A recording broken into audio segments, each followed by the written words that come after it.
Previously, the group met up at Isaac's home so that Adria could fill them in on everything that she'd discovered under the Bruise house.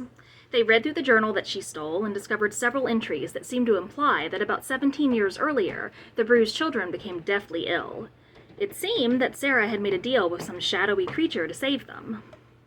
Eversong, who was back at the Bruise house but participating in the conversation due to her mental link with Tyr, suggested that they put either Syl or Sarah Brew on the council. That way, they would still be in power and potentially not be in breach of contract, so to speak. Tyr didn't like the idea, as he essentially thought that Sarah had made her bed and now she needed to lie in it, and he told Eversong as much. She then went rogue and headed for Sarah's office to tell her that the group had figured out what she'd done, and now they needed details if they were going to help her. Sarah broke down into sobs, but she eventually explained what had happened. Her children had been dying, and she'd been willing to agree to anything to save them. She didn't make any type of formal deal. She simply spoke out loud, agreeing to do whatever was needed. And then her children got better. Then Syl became mayor, and for a while their lives were perfect.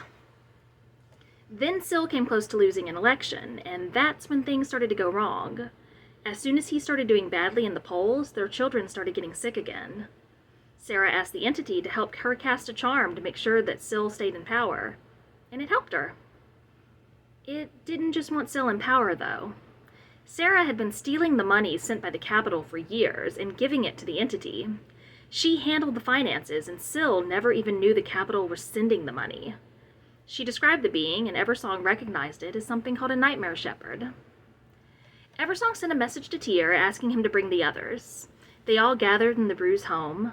Eversong did a tarot reading, while Tyr did something that gave him glimpses of possible futures. Everything seemed to agree that there wasn't going to be a happy ending.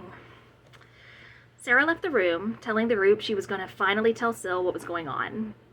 They continued their discussion, trying to decide what to do. After a bit, Syl came into the room to ask what was going on.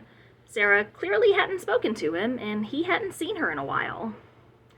Around that time, there was a scream from the caverns under the house. The group rushed down and found fresh blood on the floor of the room where the statue was. They gave Syl a very brief 2-sentence explanation of what was going on before they rushed off to try and find Sarah. Adria followed the blood trail in her wolf form, leading them through the various tunnels of the cave system until they reached a ladder heading up into a building. Zarakir made a drake named Venator appear out of nowhere as the group all made their way up into the room. Sarah was there, as was the Nightmare Shepherd, and it quickly became apparent that there was no way they would win the fight.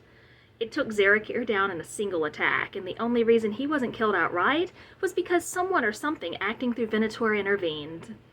Possibly the DM. The Nightmare Shepherd teleported away with Sarah, and the group slowly made their way back to tell Syl what happened. And that is where we left off.